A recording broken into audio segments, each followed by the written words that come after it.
কৈলাসহরের রামকৃষ্ণ মহাবিদ্যালয়ের ইতিহাস বিভাগ ও অর্থনীতি বিভাগের যৌথ উদ্যোগে মঙ্গলবার থেকে শুরু হলো দুদিন ব্যাপী জাতীয় seminar women in policy and polity A post colonial perspective শীর্ষক এই সেমিনারের উদ্বোধনী অনুষ্ঠান অনুষ্ঠিত হয় কলেজের 18 নম্বর কক্ষে। আগামী 13 মে পর্যন্ত চলবে এই সেমিনার। অনুষ্ঠানে উপস্থিত ছিলেন কলেজের অধ্যক্ষ ডক্টর অজিত বর্মন, আসাম বিশ্ববিদ্যালয়ের ইতিহাস বিভাগের অধ্যাপিকা ডক্টর সুপর্ণ রায়, চণ্ডীপুর ব্লকের ভিডিও দেবপ্রিয়া দাস সহ বিশিষ্ট অতিথিবৃন্দ। প্রদীপ প্রজ্বলনের মাধ্যমে অনুষ্ঠানের শুভ সূচনা করা হয়। উদ্বোধনী বক্তব্যে ডক্টর সুপর্ণ রায় বর্তমান ভারতীয় সমাজে নারীদের ক্রমবর্ধমান অংশগ্রহণ ও ক্ষমতায়নের বিষয়টি গুরুত্বের সঙ্গে তুলে ধরেন। তিনি বলেন, ভারত বর্তমানে পরিবর্তনের এক গুরুত্বপূর্ণ সময়ের মধ্যে দিয়ে এগিয়ে চলেছে। যদিও নারী ও পুরুষের মধ্যে এখনো কিছু বৈষম্য রয়ে গেছে, তবে সেই ব্যবধান ধীরে ধীরে কমে আসছে। তিনি আরও জানান, বর্তমান বিভিন্ন শিক্ষা প্রতিষ্ঠানে ছাত্রীদের উপস্থিতি অনেক ক্ষেত্রে ছাত্রদের তুলনায় বেশি, যা সমাজে ইতিবাচক পরিবর্তনের ইঙ্গিত বহন করে। পরিবারের সমর্থন ও সচেতনতা নারীদের অগ্রগতির পেছনে গুরুত্বপূর্ণ ভূমিকা পালন করছে বলেও মত প্রকাশ করেন তিনি। ভারতের ইতিহাসে নারীদের গৌরবময় ভূমিকার প্রসঙ্গ টেনে ডক্টর রায় বলেন, বৈদিক যুগে গার্গী ও অপালার মতো জ্ঞানী নারীরা সমাজে বিশেষ মর্যাদা লাভ করেছিলেন। তারা শিক্ষালাভ, বেদ অধ্যয়ন এবং সমাজ জীবনের বিভিন্ন ক্ষেত্রে গুরুত্বপূর্ণ ভূমিকা পালন করতেন।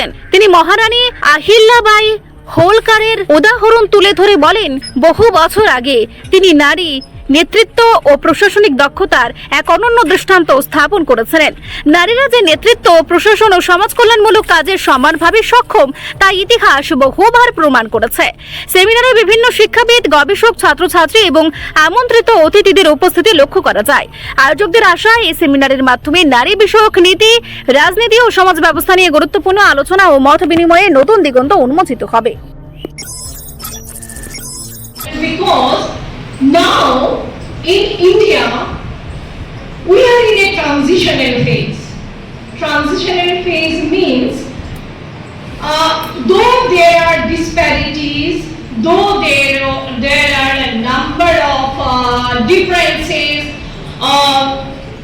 and inequality between the male and female members or that of the boys and girls, but that difference, if we compare it, that difference is gradually declining. And another important thing, what I feel very happy to see it here also, if we compare the number of girls with the boys, we find that girls outnumber the boys. This is same thing happening in my institution, in my department also. What does it indicate? Girls are coming out. Who is helping them?